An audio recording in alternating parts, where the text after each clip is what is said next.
I was just struck by how craven and cynical it felt like Mark Zuckerberg in particular was being about this. Basically, this was a laundry list of things that right-wing critics of social media platforms had been asking for years, and Meta stood up and said, we're going to do all of it. I'm gay. You can now tell me that I have a mental illness, Kevin. You could go right onto Facebook and tell me that I'm mentally ill for being gay. If you want to say offensive things about trans people, like, they can't use the bathroom of their choice. If you want to blame COVID-19 on Chinese people or some other ethnic group, you can just do that on Facebook and Instagram now. And Mark Zuckerberg says, well, that's sort of more in keeping with the mainstream discourse. Those are the words he uses. The standard on Facebook now is that it's just going to feel like a middle school playground, right? People could get hurt. People could die. So I want to be very clear about that. This is not, two pointy-headed intellectuals sitting in their podcast studio saying, oh no, Facebook isn't a safe space anymore for the college students.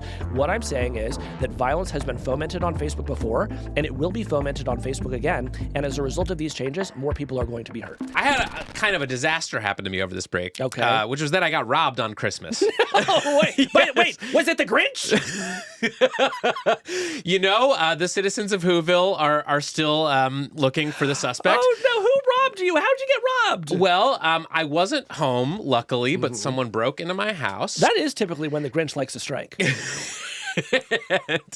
and totally robbed. Wait, what do they take? So still sort of sorting through. We just got back, but it appears that the thief or thieves took some jewelry, some electronics. Oh my God. But weirdly, and this is the craziest. This is sort of the tech angle here. Uh-huh. They did not take the Apple Vision Pro. Not even a robber wants one of those. It makes sense because robbers typically only want to take what is valuable, Kevin. And it's not clear what they would actually do with a Vision Pro. Also keep in mind, if you're a robber, you're out there, you're moving through the world, you're breaking into homes. You can't have that giant thing on your face. You sort of need to maintain clear vision. Yes. So to speak. Let me ask you this. Even though all your items were stolen, did you look at your family and your dogs and you think, you know what? At the end of the day, I got my family, and that's all that really matters. I did, and I don't know why you're saying it was such a faux sentimentality. I was looking for a nice sentimental ending. Honestly, it was that was sort of the moral of this robbery was much the same as the moral of The Grinch Who Stole Christmas, which is that the real Christmas, the real household items are our families. Exactly. And so, if you get robbed again, maybe don't worry about it. Was it you? I'm changing the subject. We're moving on. Okay. Where were you on Christmas?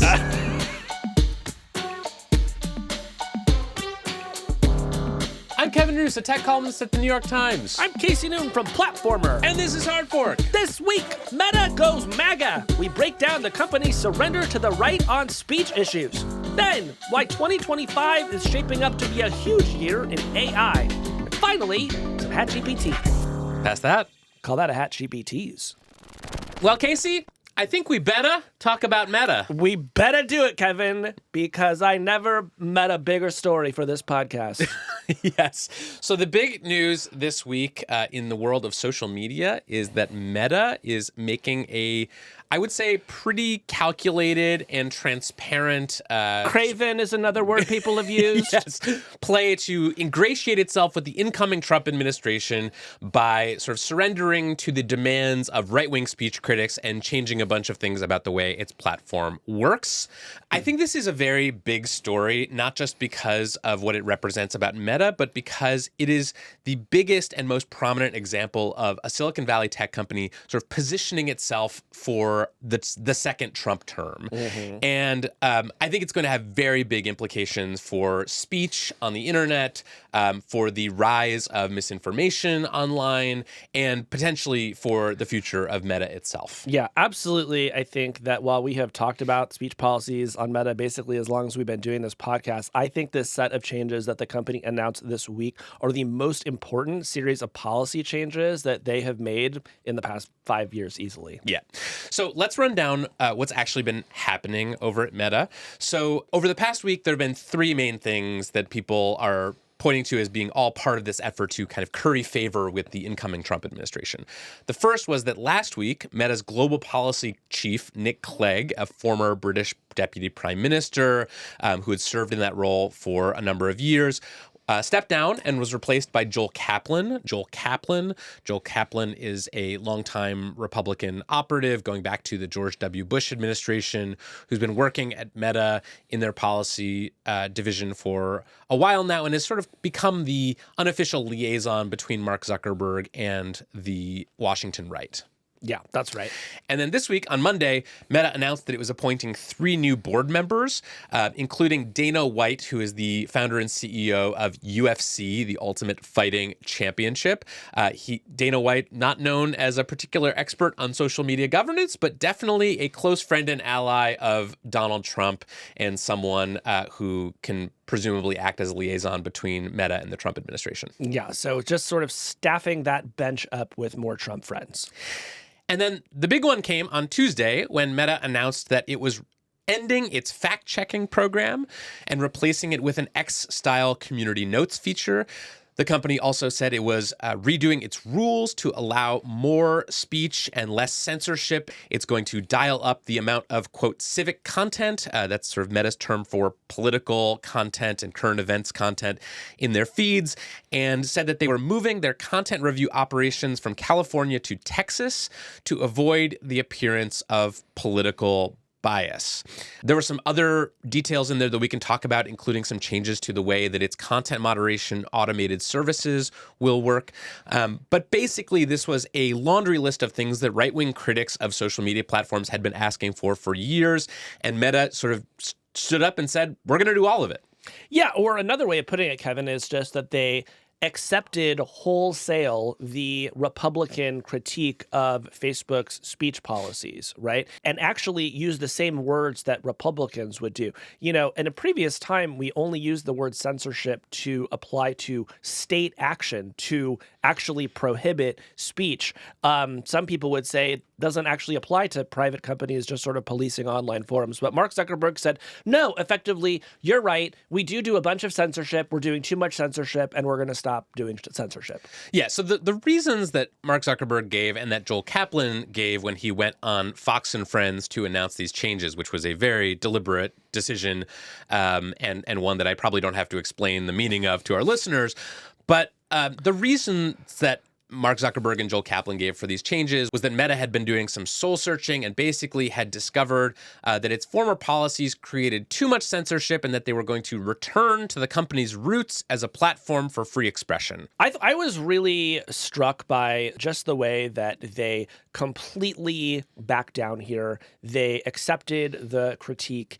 And they seemingly are terrified of what the Trump administration could mean for them and for Mark Zuckerberg personally if they do not comply in advance with everything that Republicans have said about them for years. Keep in mind that none of these critiques are new. They were made throughout the first Trump administration, and Facebook stood up against them.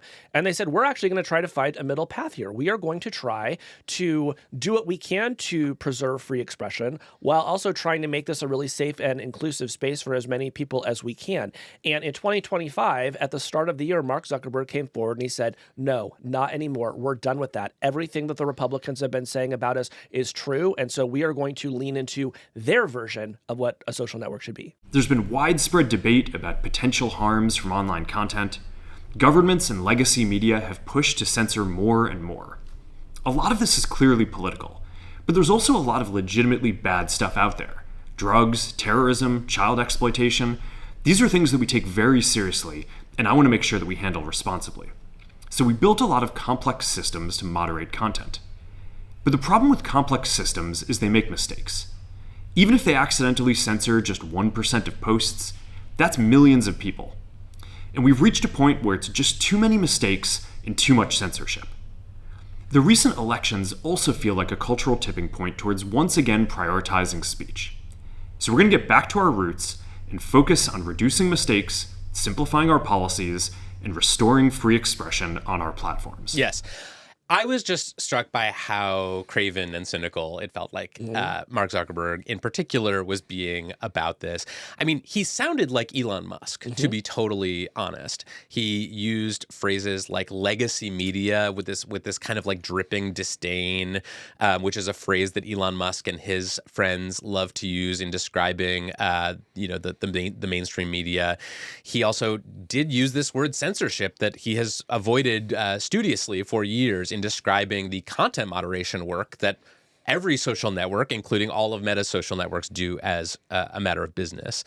So it just sounded like a total capitulation, a total, giving in to the demands of his most ardent right-wing critics. So Zuckerberg talks about this in a reel that he posted on Instagram. And in addition to dragging the legacy media, Kevin, he also threw his own contractors under the bus. And let's hear that clip. Misinformation was a threat to democracy.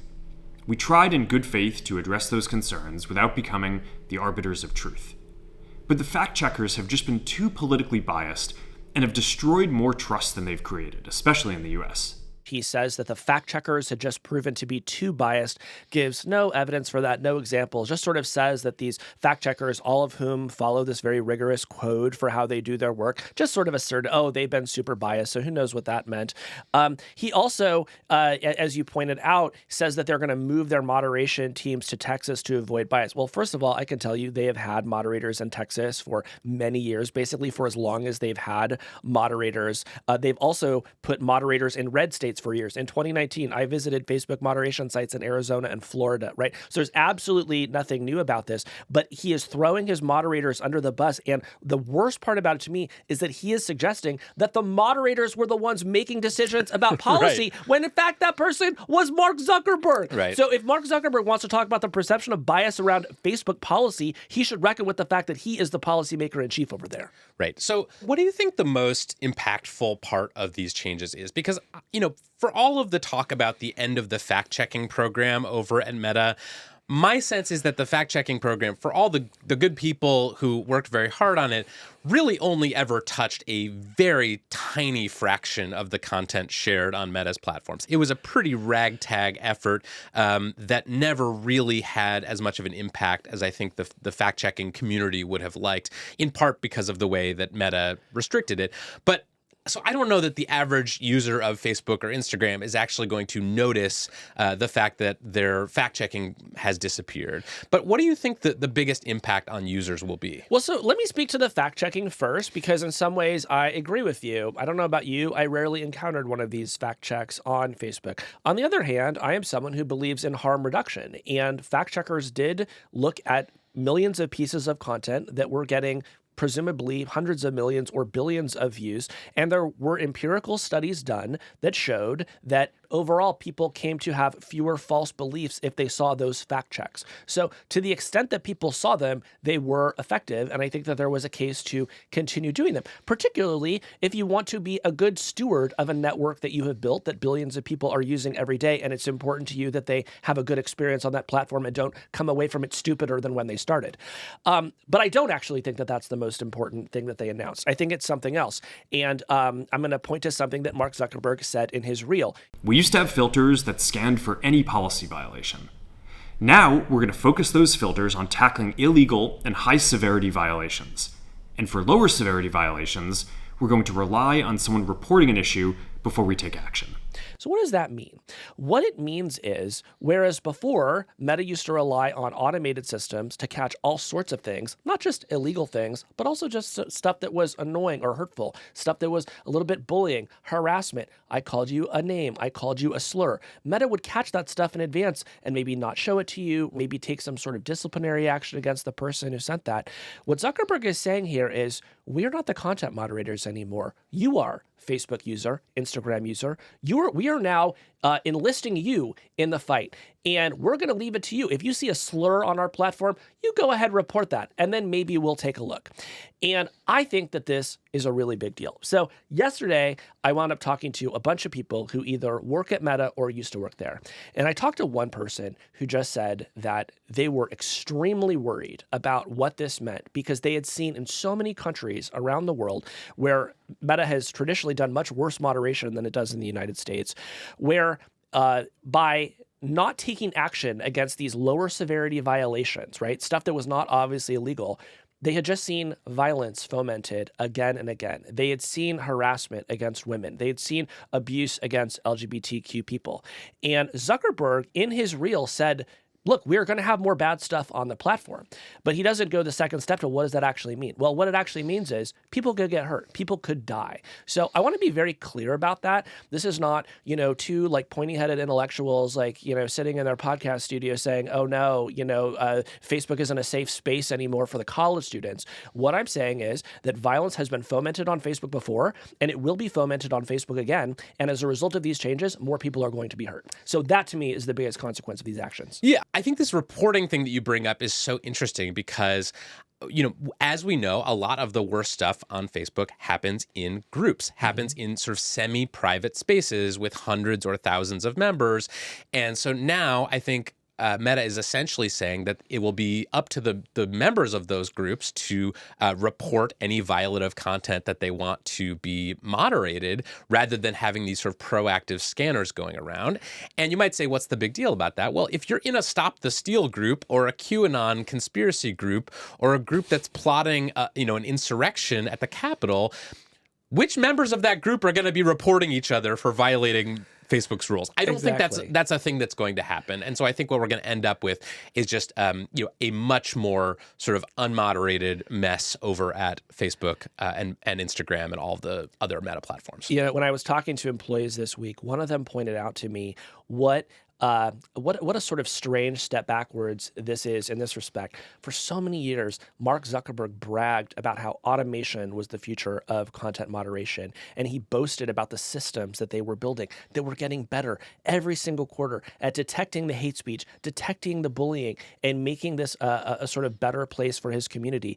And now, instead of saying, we're going to lean into this even more, we're going to make these filters better, he said, we're going to stop using them and we're going to go back to human beings who don't even work for us or have any training or expertise, right? This is an abandonment of his technological project in favor of something that is obviously inferior. So to me, that is one of the big twists here, is Mark Zuckerberg walking away from the very good technology that he built. So what else in these changes caught your eye? Yeah. So, look, some of our listeners, Kevin, may use Facebook or Instagram and just wonder, what's it going to be like now that these changes have made? So I thought maybe it would be good to go through some of the offensive things that you can now say on Facebook and Instagram if you want and not get in trouble. So, for example, I'm gay. You can now tell me that I have a mental illness, Kevin. You can go right onto Facebook and tell me that I'm mentally ill for being gay. You can say that I don't belong in the military. You can tell trans people. I mean, you don't belong in the military, for but other reasons. For other reasons. And that's important. Yes, nothing to do with your sexuality. No, I'm a terrible shot. Okay, There's go some on. other changes. Yes. So look, if you want to say offensive things about trans people, like, they can't use the bathroom of their choice. If you want to blame COVID-19 on Chinese people or some other ethnic group, you can just do that on Facebook and Instagram now. And Mark Zuckerberg says, well, that's sort of more in keeping with the mainstream discourse. Those are the words he uses. That is in keeping with the mainstream discourse. And I look at that and I think, like the standard on Facebook now is that it's just going to feel like a middle school playground, right? All of this stuff is stuff that I used to hear when I was 12 years old in Washington Middle School. Maybe not the trans bathroom stuff. That was sort of still yet to come. Everything else I heard in 7th grade, and that is the new standard that Mark Zuckerberg has set for his properties. Yes, he's saying, I would like the discourse on my platforms to more closely resemble the dialogue in a Borat movie. Which is satirical in the Borat case, but is, very serious. Yes. And look, it's easy for me to joke about it. Look, if you want to tell me I'm mentally ill ill for being gay, like, I can handle that. But, if you're 14 years old and queer and it's people in your high school that are calling you that on Instagram, we've seen over and over again that these kids harm themselves. And one of the things I find so crazy about these series of decisions, Kevin, is that right now 41 states and DC are suing Meta over the terrible child safety record it has on its platform. And my understanding is that these changes apply to younger users just as they apply to everyone else. And so these classifiers that once used to try to find bullying and abuse and harassment against young people, they're no longer going to be automatically enforced, and it is going to be up to, I guess, the other kids in school to say, hey, looks like my friend is being bullied over here on Instagram. So that just seems like they're opening up a huge amount of liability for themselves. Right. And it is not just right-wing culture warriors who have complained about excessive moderation on Meta's platforms, right? People on the left complain that their pro-Palestinian speech is being targeted for takedowns, or that... And that's true, by the way. Like, those are not just like phony complaints. Like, it is absolutely true that Meta has over-enforced in some cases. Right. And but what's so interesting as I'm hearing you explain the details of some of these changes and how they are revising their rules is that they all seem to be pointed in one direction. It's like let's let sort of people on the right mock people on the left in more ways. Yeah, absolutely. And again, like if I sort of wrote in my newsletter that like a younger and more capable version of Mark Zuckerberg truly did handle this differently. And the way he handled it was like, oh, we're over-enforcing in this way. Let's improve the classifier, right? Let's adopt a technological solution to this problem. But what they said this week is, we're done trying to fix any of it, right? We are just abandoning the project altogether. Yeah. So that is a lot about the what of these changes. I want to talk now about the why of these changes. I think there is an obvious explanation, the one that has been popular among the critics that I've been reading and talking to over the past couple of days, is the kind of craven political opportunism angle, which is, this is Mark Zuckerberg's attempt to kind of ingratiate himself with the Trump administration. It's all business, it's all strategy, it's all cynical, and probably all temporary until the next administration comes in. What do you make of that explanation for why these changes were made now? So I think that there is a lot of truth to it. I think another factor that is in there, and we've talked about this on the show a bit, is that trying to be a good Democrat just didn't really get Mark Zuckerberg anything. After the 2016 U.S. presidential election and the huge backlash against Meta in particular that it created, Zuckerberg tried to say, whoa, okay, I hear that you're super mad. I'm going to try to fix this. And so they went out and they built all these fancy machine learning classifiers to try to improve the service. And at the end of the day, I don't think Democrats really liked him 1% better than they did before he did any of that. So you have to remember that at the end of the day, politics is transactional, and people vote for people who they think they can get things out of. By the end of 2024, I think it was very clear to Mark Zuckerberg he was truly not going to get one thing out of the Democrats. But then along comes Donald Trump. And Donald Trump has this really interesting relationship with Elon Musk where, Elon Musk used to be kind of a liberal guy too, had a bunch of sort of bog standard liberal positions, but, then he, changed his views for whatever reason, gave a bunch of money to Trump. Trump said, hey, I like this guy. I'm going to give him every political advantage that he wants. And Mark Zuckerberg is a pretty smart guy. And he thought, oh, well, you know what? Maybe I could do the same thing. Right. I mean, I think the one thing that we know about the values of Mark Zuckerberg and Meta is that they're an extremely efficient organism at self-preservation, right? They will do anything to stay relevant and stay ahead. They will copy features. They will change the name of the damn company. We know that Mark Zuckerberg's own views on speech are very flexible. They tend to sort of shift as the political winds shift. But I also think there's another potential why here, which is about Mark Zuckerberg personally and his own shifting political allegiances. I've been talking recently with some folks who know Mark Zuckerberg or who have worked with him in the past.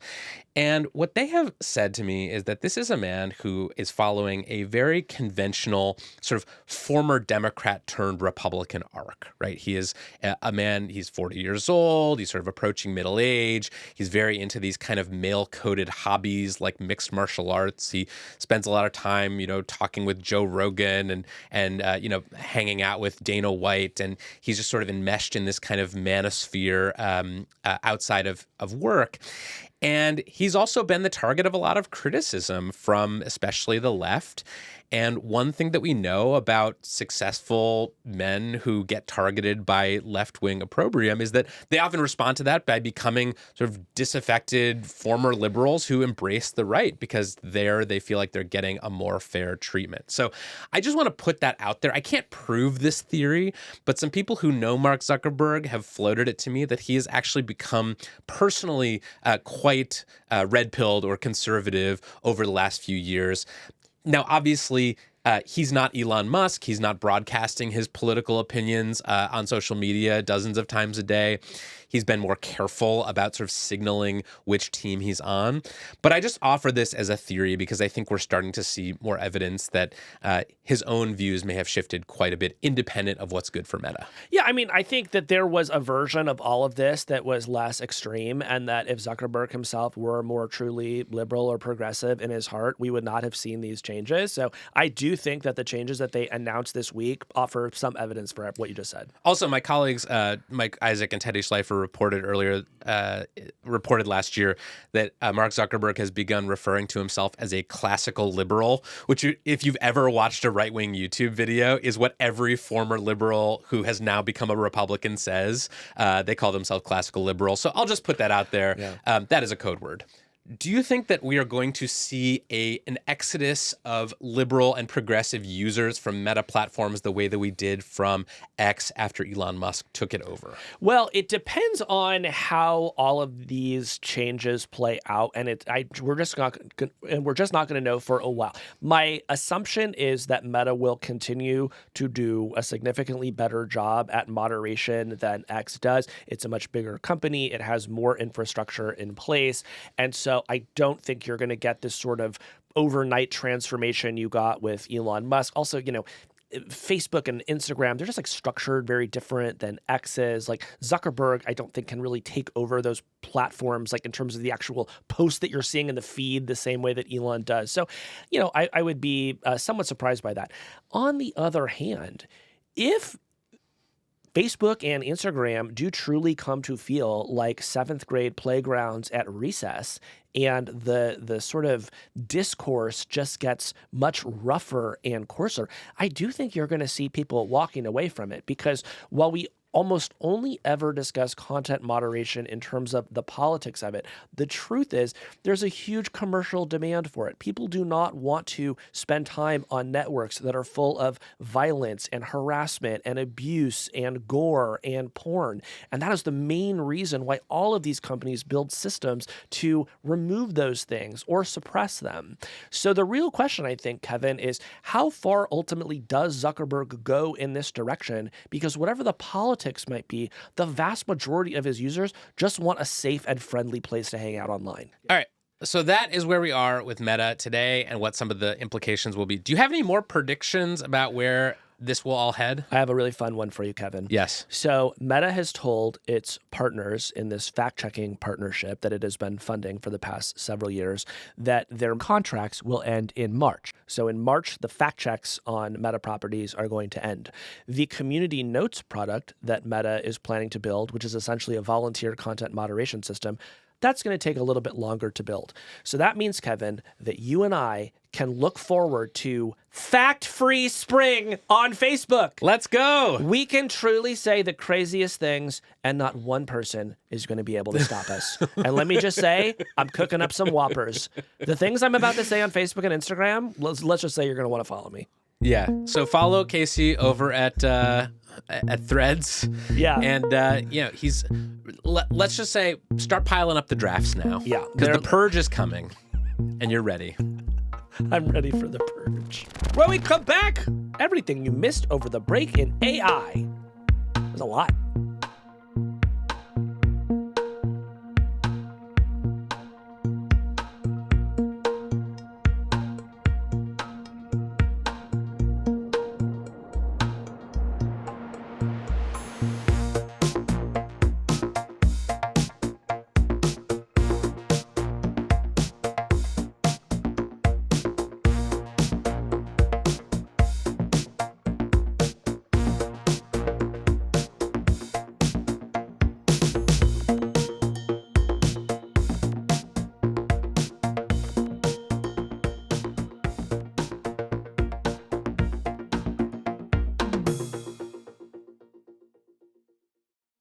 Casey, we have more news from over the break about one of our favorite topics, AI. Boy, do we. It was a huge couple of weeks for AI, Kevin, during a time of year when normally the news cycle gets pretty slow. Yeah, I was wondering about that because usually in December, people are sort of getting ready to go on holiday break. The news kind of trails off, but not this year. The AI labs were sort of trampling all over each other to try to get their big news out before the end of the year. Yeah, and I think it was led by OpenAI, which of course announced their 12 days of shipmas, where they tried to announce something's big, something small every day for 12 days. And, they did wind up ending on something pretty important, I think. Yes. So this is all moving very fast. There's a lot to catch up on today. And I want to take some time to really dig into what happened and what we can expect for the first few months of the new year. But before we get into all that, Casey, you have something to tell us. I do. So, Kevin, of course, our listeners' trust is of paramount importance to us. And so I wanted to let folks know about something that happened in my life that I just think I want to be upfront about, which is that at the end of 2023, I met a man who had many wonderful qualities. One of those qualities that I loved was that he worked for a company I'd never heard of, which meant, fine, I could keep doing my job as normal. But as of this week, Kevin, my wonderful boyfriend started a job at a company we talk about sometimes on the show. He's a software engineer at Anthropic. Is his name Claude? Many people have written to me asking me if I fell in love with Claude. And while I do find it to be very useful for some things, no, this was a human man that I am currently in love with. I've met him. He's real. Can confirm. He's wonderful. But yes, you are disclosing that you have this new, let's call it an entanglement, because this is a company that you and I talk about, that you also cover in Platformer.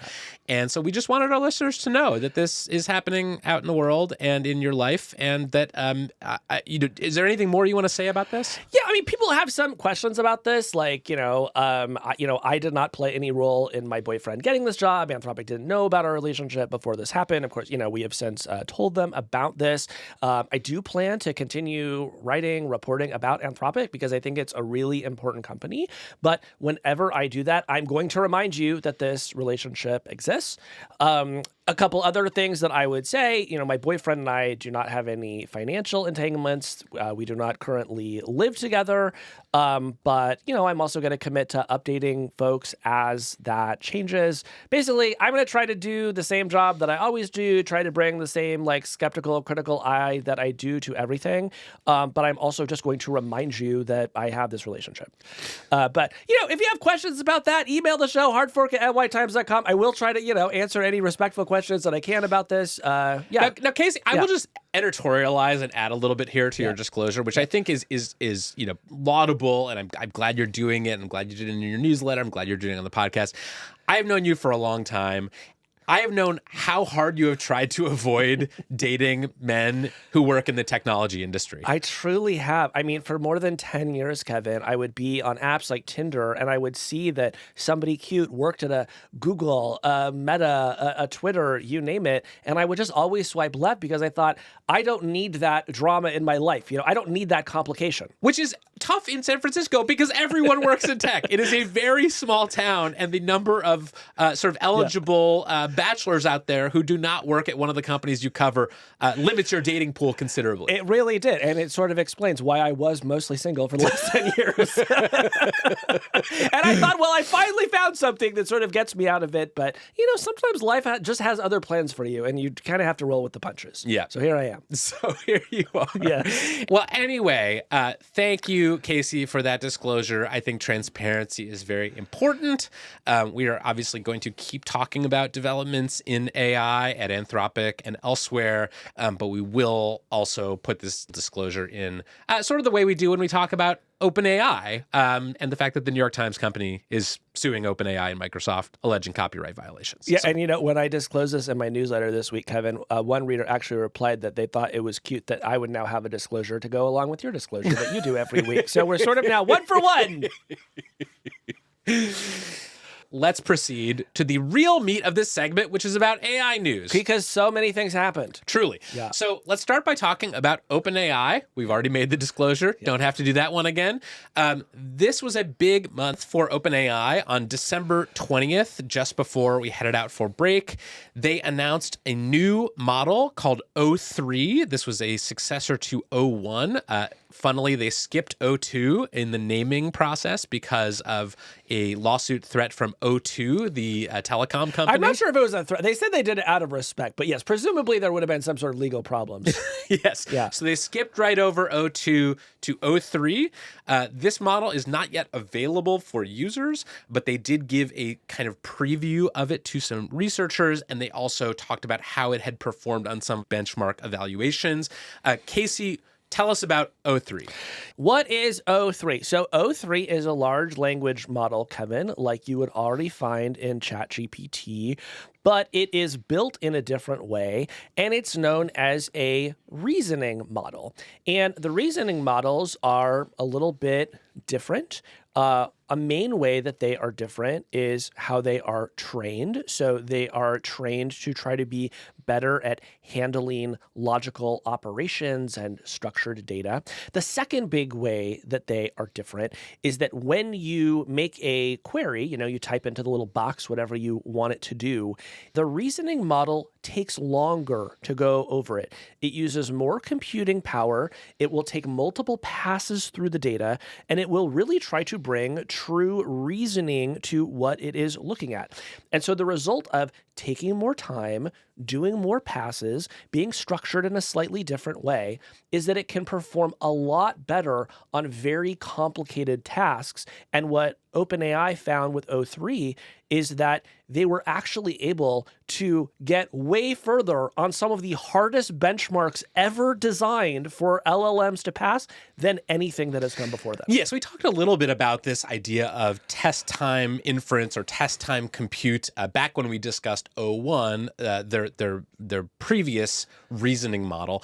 But this is basically a different step than the classic pre-training step of building a large language model. This is something that happens when the user makes the query. Instead of just spitting out an answer right away, it goes through this secondary test time step. And that is something that researchers were very excited about when O1 came out. They thought, okay, maybe if we are tapping out the limits of the pre-training step, maybe there is a kind of new scaling law developing around this test time or inference compute. And maybe if we pour more resources into that step, the models will get better along a different axis. And so what people were very excited about when O3 came out was that it looks like that actually worked. Yes, and now this stuff is not yet in the hands of everyday users, but OpenAI did enter this O3 model in this really fascinating public competition known as the ARC Prize. You know the ARC Prize, Kevin? Yes. So the basic idea with the ARC Prize is they try to come up with problems that would be insanely difficult for an LLM to solve. And one of the ways that they're difficult, by the way, is that they are original problems. So these problems are known to not be in the training data of any of these models, because of course one of the criticisms of the LLMs is essentially, oh, well, you already have all that data stored, right? You just essentially did a quick search. So this prize says, no, we're not going to let you search. You actually are going to have to show that you can reason your way through something really difficult. So this ARC AGI-1 public training set has been around since at least 2020. And at that time, Kevin, GPT-3, previous OpenAI model, got a 0%, okay? So just 4 or 5 years ago, we were at 0%. In 2024, last year, GPT-4o got to 5%, okay? With O3, it gets to 75.7% in one evaluation where the limit was you could only spend $10,000 on computing power. In a second test where they let OpenAI spend as much money as they wanted, which we actually think it was like more than $1 million, O3 hit 87.5% on this model. So something that was essentially impossible through all of 2024, almost instantly, we have now hit 87.5% of that benchmark. And that is essentially the only public data we have about how good this thing is. But man, did that get people's attention. Yeah, it got people's attention. I also saw a lot of people paying attention to O3's performance on something called Code Forces. This is a programming competition benchmark. And this is sort of one way that these AI companies try to assess how good their models are at coding. OpenAI's O3 received a rating on Code Forces of 2727. That is roughly equivalent to about the 179th best human competitive coder on the planet. And just for context, Sam Altman, in presenting this result, mentioned that only one programmer at OpenAI has a rating higher than 3,000 on Code Forces. So why does this matter? Well, you think about some of the discussion that was happening at the end of 2024, Kevin, and you started to hear people saying, we are hitting a scaling wall. This was the phrase, right? Yes. And the idea was the techniques that we used to build the previous LLMs were just sort of running out of the low-hanging fruit, and it's going to require some sort of conceptual breakthrough in order for them to continue improving. And O3 comes along and effectively does just that. And what I think is so important about these benchmarks and why, we want to take some time today going through them is there's a lot of questions and criticism right now that is justified around how much are these things being hyped up, right? We know that the companies love to hype up their products and tell us, how incredible they are. But the benchmarks are something objective that you can actually use to measure their performance. And so when you have one of those benchmarks saying that there is now a model that is better than all but 179 people on Earth, well, it seems like we might be getting pretty close to superintelligence. Because what is superintelligence if not a system that is better than every human at something?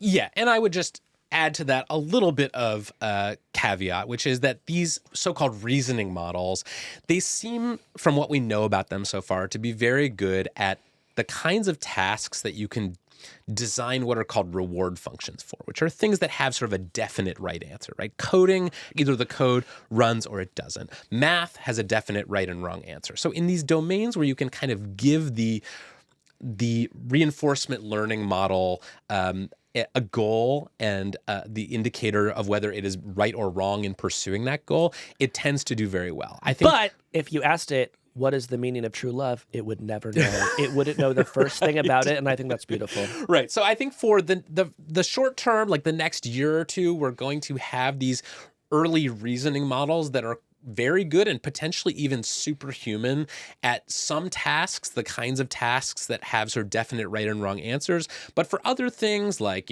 fiction writing or life coaching or sort of these vaguer tasks that don't necessarily have one right and one wrong answer, they may not advance much beyond what we see today. Yeah. And, some people will use that as an excuse to say, well, then this doesn't matter that much. And I would just point out that, at some point in your life, you're probably going to go see a surgeon. And that surgeon might be not that great of a painter. And it's not actually going to change the fact that the surgery that you got was very valuable, right? So I think it's important to think more in terms of what these things are capable of in the moment than what they are not capable of. Yes. The other thing from OpenAI that we should talk about quickly is that Sam Altman wrote a new blog post on January 5th called Reflections, basically talking about some of his thoughts about the 2 years since ChatGPT was released. And the big headline from this blog post is that Sam Altman is claiming now that OpenAI knows how to build AGI, that the artificial general intelligence that people have been speculating about for years now, that OpenAI has been sort of hinting at, that they are within sight of that goal and that he believes it could happen very quickly. And they are already starting to look past AGI to ASI, to artificial superintelligence. So, Casey, what did you make of this blog post? Well, so I spent, basically a day trying to figure out what exactly does Sam mean when he says that they know how to build AGI. And another thing that happened this week, Kevin, is that Sam did an interview with Josh Tarangle at Bloomberg. And one of the things that he tells Josh is, I'm going to quote, I don't have deep, precise answers there yet, but if you could hire an AI as a remote employee to be a great software engineer, I think a lot of people would say, okay, that's AGI-ish. My interpretation, based on conversations that I had this week, is this actually is the destination that everyone has in mind for 2025. This is where the race is going. You are going to see all the big AI labs race to try to release a virtual AI coworker. And if they can do that, and if the coworker is pretty good, then they're going to say, this is actually what AGI is. Because at the moment, you can hire a sort of virtual entity to do some task or series of tasks in your companies that you no longer need a person for. That is where this entire thing has been driving the whole time. Yeah. Yeah, I agree. And I think that it is not necessarily something that we need to accept uncritically, right? Sam Altman is a person with his own goals and motives, and OpenAI and reward functions. And we should, maybe apply some discount to what he says about his projections for AI because he does have a vested stake in the outcome. But I think we should also just use this as sort of a sticking our finger in the wind of what conversations are happening in the AI scene in San Francisco. People here, I cannot emphasize this enough, are very sincere and very genuine about the fact that they believe that we are going to get AGI or something like it very, very soon, possibly this year. Yeah, and when you look at the improvement in these models that we saw in December alone, I think you have to take them seriously. Yes. Okay, moving on from OpenAI. Another thing that happened in December is that Google released Gemini 2.0, the new version of its flagship AI model. And Casey, have you tried it yet? What do you make of it? I have not tried it yet, Kevin, because it is not in the sort of consumer brand Gemini that I pay for, with the exception of they have this new feature called Deep Research, where you can ask Gemini to sort of go and read the web and prepare a little report for you about something. I think I've only used it one time. It seemed like okay. To be candid with you, I have not followed the 2.0 stuff as closely because it just hasn't seemed as shocking or impressive as the OpenAI stuff. Have you? I played around a little bit with Gemini 2.0, mostly in a series of demos that I got at Google before it came out. Some of what has been in there is sort of catching up with other models. Google also released a Gemini 2.0 flash thinking mode, which was their first kind of attempt at an inference time compute reasoning model similar to O1 and O3 from OpenAI. I have not played around with Gemini Deep Research mode yet, but I've heard people talking about how cool it is. So I'm excited to try that out.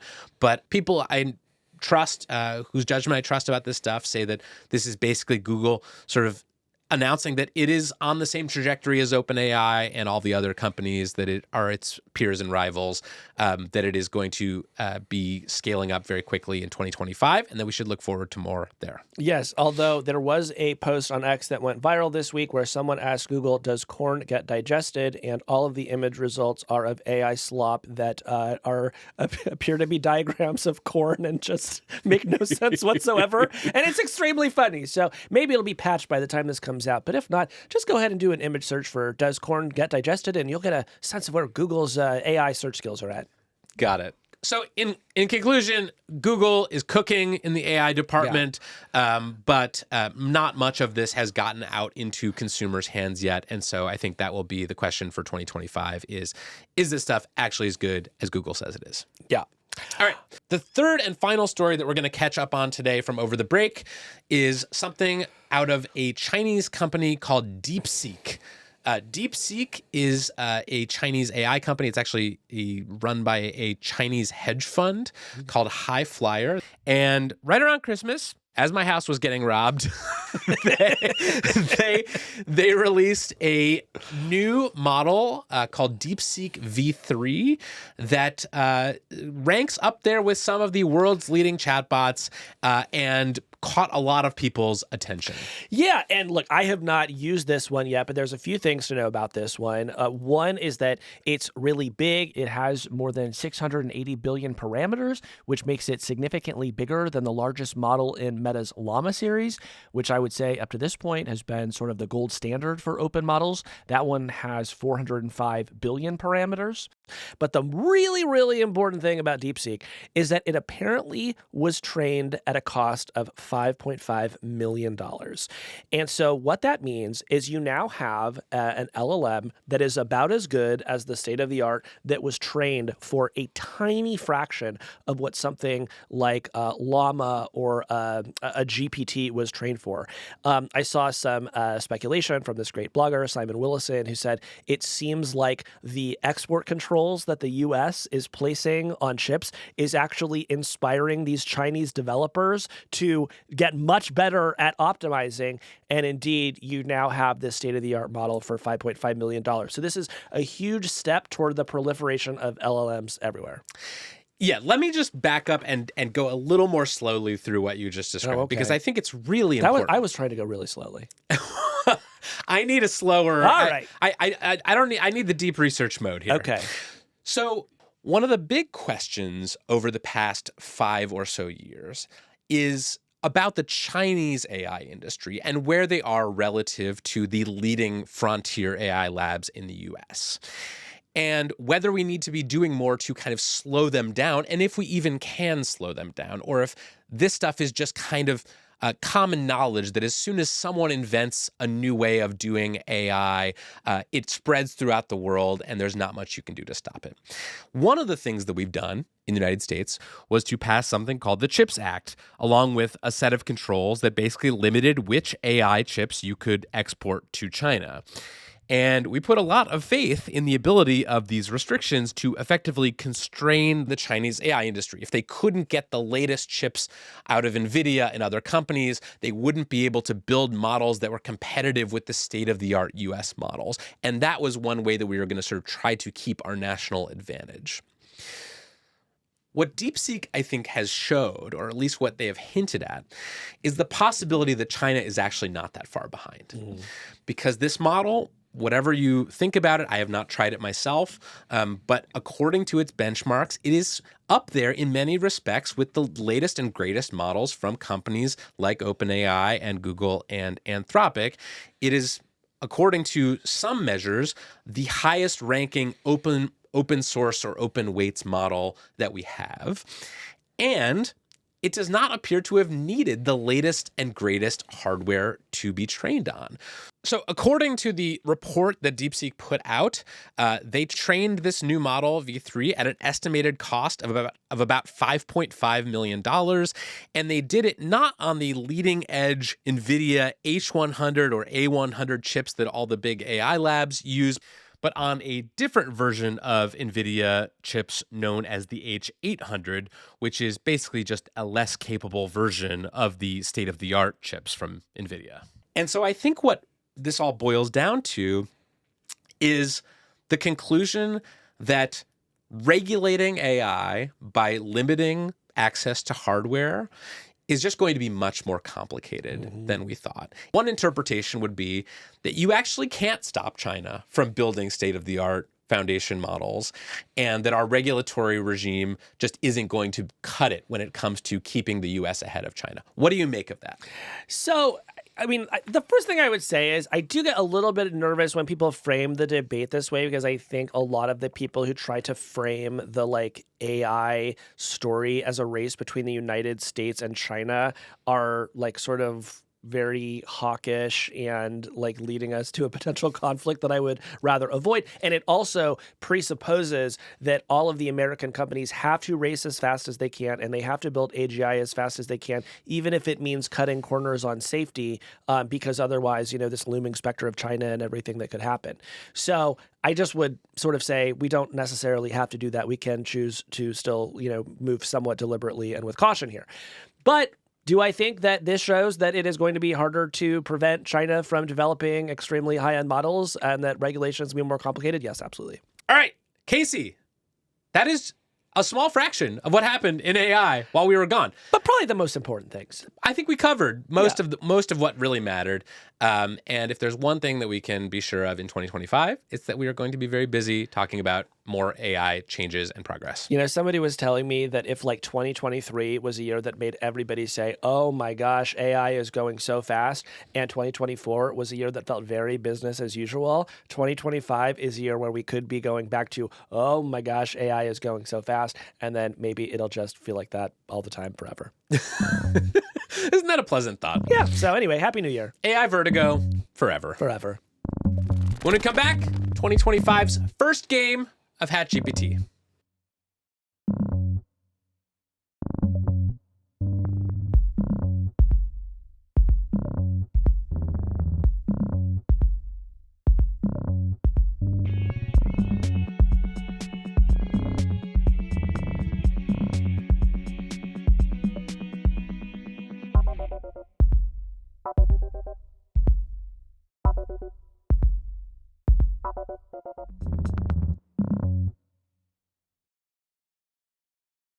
Well, Kevin, from time to time, we like to check in on some of the wilder headlines from the world of tech in a segment we call HatGPT.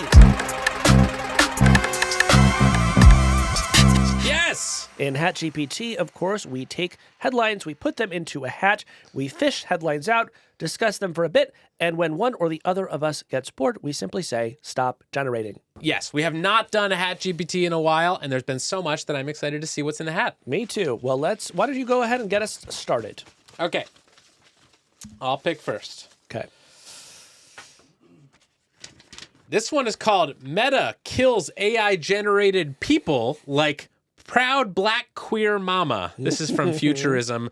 So this was sparked by a interview that was given by a Meta executive in the Financial Times at the end of 2024, basically talking about their plans to let users create a bunch of AI profiles and sort of fake people and get them to share generated content on Meta platforms. And then people began discovering the existence of these older AI-generated profiles that Meta had started up back in 2023. And Washington Post columnist Karen Attiah posted on Blue Sky about one AI-generated profile in particular that was described as a proud black queer mama of two and truth teller named Liv. And Karen started chatting with this chatbot. She then posted her chat on Blue Sky, and Meta summarily killed Liv and many of its other older AI personas. You know, this whole thing was so silly, and I think there's been a lot of just backlash against Facebook for this one, because this truly is a case where you wonder, why are they doing any of this? Yes. You know, and I think the answer would probably be that they saw character AI have some success by letting people chat with all of these sort of different sorts of characters. But I think where character AI succeeded was they let you pretend like you were talking to Luke Skywalker or Spider-Man or characters that were very personally meaningful to you. Meta just made up a bunch of essentially generic humans and said, go nuts, and had them say generic things. And it just felt incredibly creepy to people, I think. Yeah, I think this is a case of an idea that needs to be taken out back and dispensed with. But Meta is not giving up on the idea of AI-generated personas. In fact, they have signaled that they intend to put more AI-generated personas inside all of their apps. And I'm just fascinated to see what fresh horrors emerge when that happens. Here's what I hope. I hope that at some point Meta will be able to detect when you're harassing or abusing someone, which is, of course, now allowed under their new rules. And they just actually route you to an AI so that the AI can sort of absorb all of your prejudice and bigotry. It might be a nice solution. I like that, like an AI punching bag. Exactly. Yeah. Okay, stop generating. All right. I feel like normally when it's my turn to pick, I get to shake the hat. But for some reason this week, you've decided you want to shake the hat. Okay. I'm just going to shake the hat, as is my right. All right. Here's one. Apple agrees to pay a $95 million settlement in a Siri privacy lawsuit. Kevin, this is from Chris Velasco at the Washington Post. Apple has agreed to end a 5-year legal battle over user privacy related to its virtual assistant Siri with a $95 million payout to affected customers, according to a preliminary settlement. Apparently, Kevin, Siri was a bit overzealous in listening for wake words like Siri. So when it thought it was being called into action, it would start recording audio that it wasn't supposed to. And a number of those clips somehow ended up in the hands of third-party contractors. Back in 2019, The Guardian reported on Apple contractors regularly hearing confidential medical information, drug deals, and, of course, recordings of couples having sex. So if a judge signs off on the settlement, anyone who qualifies can submit a claim for up to 5 Siri-enabled devices devices for a max payout of $20 per device. So I guess my question to you is, would you be willing to let Apple listen to you have sex for $100?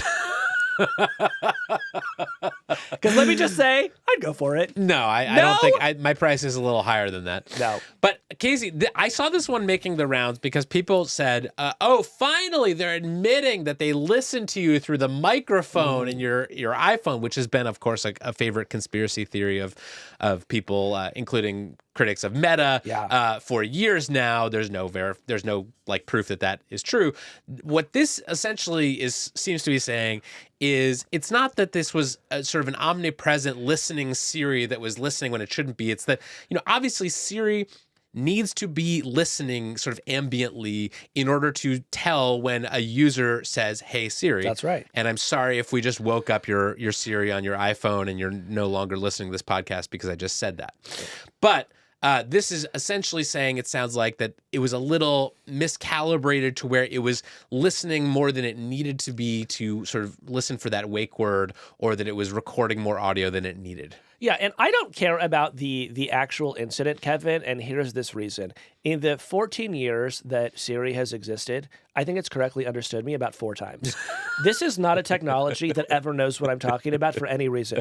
Siri could take an hour-long recording of me and have no idea what to do with it, so I don't care about that aspect. What I do care about is this is just going to fuel the most annoying conspiracy theory in tech, which is that all the tech companies are secretly listening to you. So, yeah, we're just going to see a lot more conspiracies around this, and it is super unfortunate because, again, this is only Siri we're talking about. It doesn't know anything. Yeah, it's not that serious.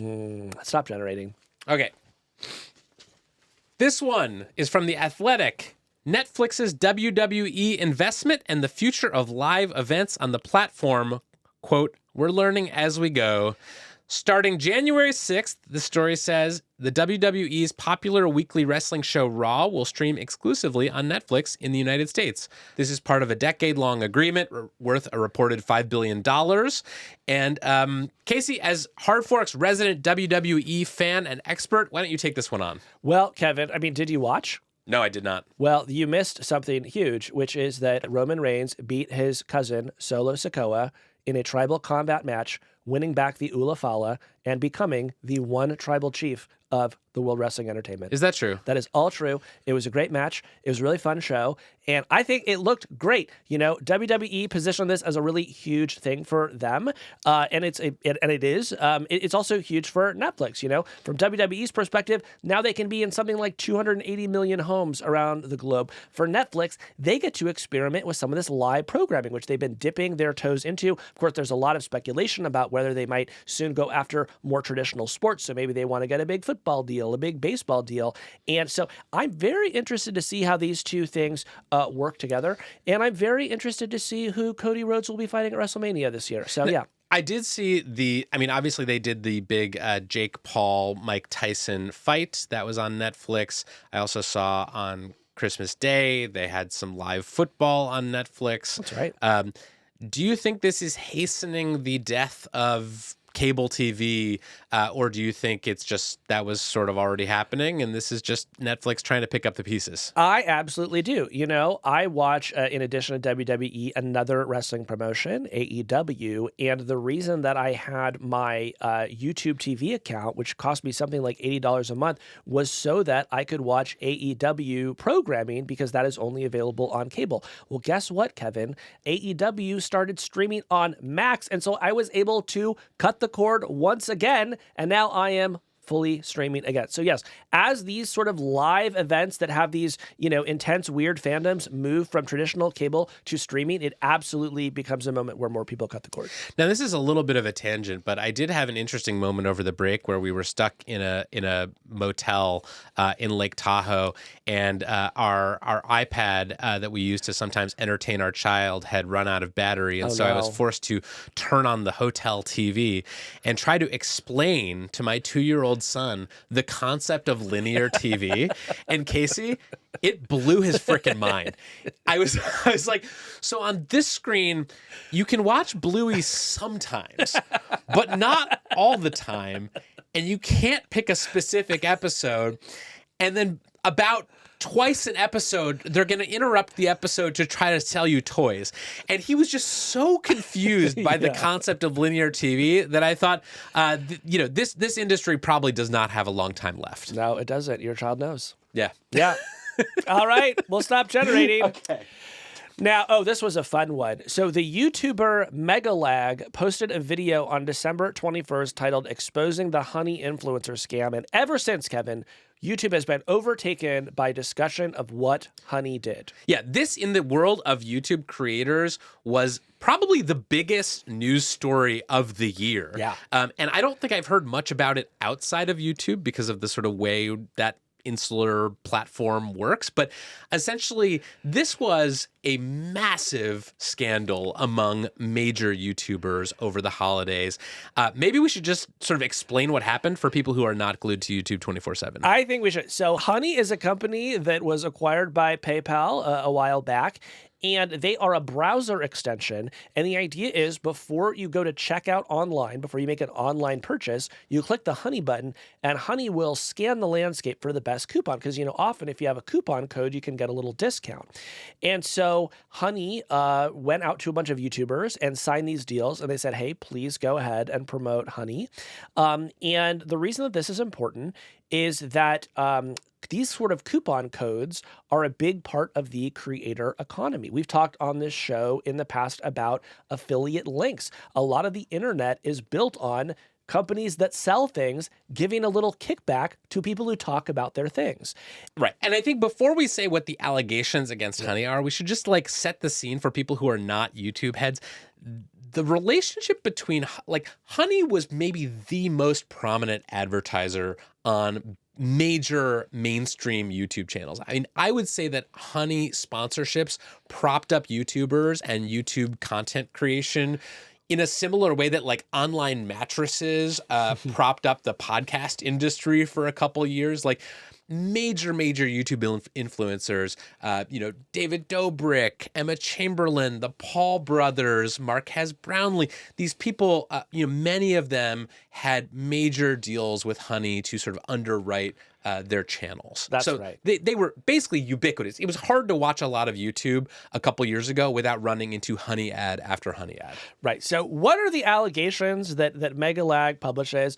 Well, it's two things. One is that, and this is just sort of hiding in plain sight on Honey's website, Honey will actually go to all online retailers and charge those retailers money to keep their best codes out of the Honey database. So let's say you have your online store and you have a crazy 80% coupon that you gave out. Honey will say, oh, you pay us some money, we'll make sure that no Honey user actually ever sees that coupon code. So Honey's straightforward about that, but it's obviously a terrible user experience, right? Right, because the way Honey works, in a nutshell, is there are these coupon codes. People, have their sites where you can go look up coupon codes before you buy something, try to find, a 10% or 20% off coupon. Honey will basically go out and scour the internet for these codes for you and then automatically apply them to your purchase in your browser for basically any e-commerce website that has these codes. That's right. Save you a little money while you're out shopping. That's right. And if that had been all that Honey was doing, this wouldn't have been a scandal. But then there was the second allegation from MegaLag, Kevin, and that was that when people would see products in these influencer videos and they would go to buy them, those shopping carts would often get the creator's affiliate link inserted. So the creator would then get a kickback, which is, of course, the whole point that creators like to work with these companies that share affiliate links is so they can get a little bit of money. And the allegation is that Honey was going in at the end of this process and replacing the creator's affiliate link with Honey's affiliate link. So Honey got to keep all of the affiliate revenue and cut the creators out of the process. So let's just walk through this step by step. Okay, so I am watching a major YouTuber's video. You're watching the Hard Fork channel on I'm YouTube. watching the Hard Fork channel. We don't actually have affiliate links in our videos, but if say we're out there, we've got a online mattress company that we have a promo deal with, and every time you go and buy a mattress and enter the code HARDFORK at checkout, you get 10% off. The allegation was that Honey, in the instances where a user went to go buy a mattress from our affiliate link, if they used Honey in their browser, Honey would find that affiliate link and replace it with the Honey affiliate link. And so instead of getting a kickback on that sale ourselves, that money would instead go to Honey. That is exactly right. And so people are quite mad about this. There's a channel called Legal Eagle that is suing them, which I know nothing about Legal Eagle, but I have to say that sounds exactly what a YouTube channel named Legal Eagle would do, would just be to sue one of their advertisers. When The Verge asked PayPal, by the way, about all of this, PayPal said, quote, Honey follows industry rules and practices, including last click attribution. And what I take that to mean is that the industry rules and practices is horrible, and Honey is not doing one thing to try to improve on them in any way. So, this was really a case where creators took a look at the situation and they said, I don't think so, Honey. And that's a Las Culturistas reference. And I would just say that I think this is a case of people just really being naive about how the internet works. Honey was a very popular, so profitable and popular that PayPal, acquired it. And people just really, YouTubers just thought they were out there providing these coupon codes to people out of the goodness of their hearts. Mm-hmm. And I just want to say, bless your heart if you thought that's what Honey was about. YouTubers are telling Honey to mind their own beeswax. Yes. And with that, I'll stop generating. Okay. Last one. LA tech entrepreneur nearly misses flight after getting trapped in robotaxi. Passenger Mike Johns was reportedly riding in an autonomous Waymo car on the way to the Phoenix airport when the vehicle began driving around a parking lot repeatedly, circling 8 times as he was on the phone seeking help from the company. Did you see this video? I did see this.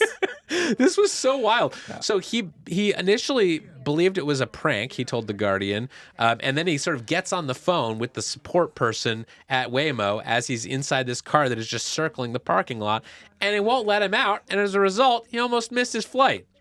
I think this is every Waymo support person's fantasy, is that one day you just pick a random Waymo and you just start driving it around in circles in the parking lot with no explanation. Maybe you're teaching your kid how to drive or something like that. No, this would obviously be somewhat disconcerting, but it is also hilarious. And I have to say, if I made a list of the 10 worst things that ever happened to me in an Uber, for example, driving around in a circle 8 times would not make the top 10. Yeah, I've almost missed my flight several times because of Uber drivers just thinking they know a better way to the airport. So, yes, I would say we shouldn't make light of this. People are placing their life in Waymo's hands when they get into one of these autonomous cars. And I did see some people saying, see, this is why I would never trust a self-driving taxi. And I do think it's worth taking these incidents seriously. At the same time, no one was hurt. This was a case of clearly some little software glitch or some issue with them. I don't think they ever got to the bottom of what happened here. Look, here's another way of thinking about it. Maybe this is a Final Destination situation where if, the Waymo had gotten immediately on the freeway, maybe there would have been a terrible accident. But something in the training said, no, we need to stay in this parking lot. We're going to drive around in 8 circles, and that will sort of reset the timeline and ensure that Mike makes it safely to the airport. Something to think about. Do you know how airport Wi-Fi sometimes makes you watch an ad before you can get the free Wi-Fi? Yeah. This is giving me an evil business idea, which is oh, you want to get out of your Waymo and make your flight? Time to click over to Honey. Complete your purchase with Honey if you want us to stop circling this parking lot.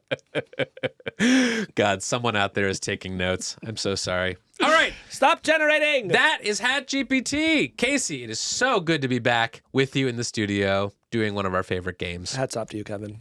And hats off to all of our listeners.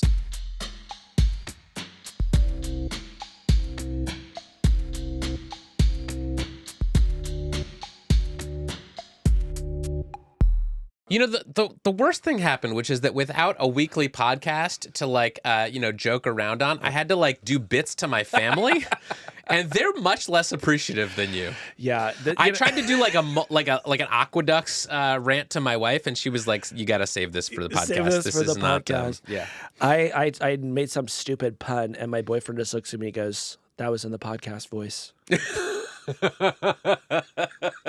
Busted.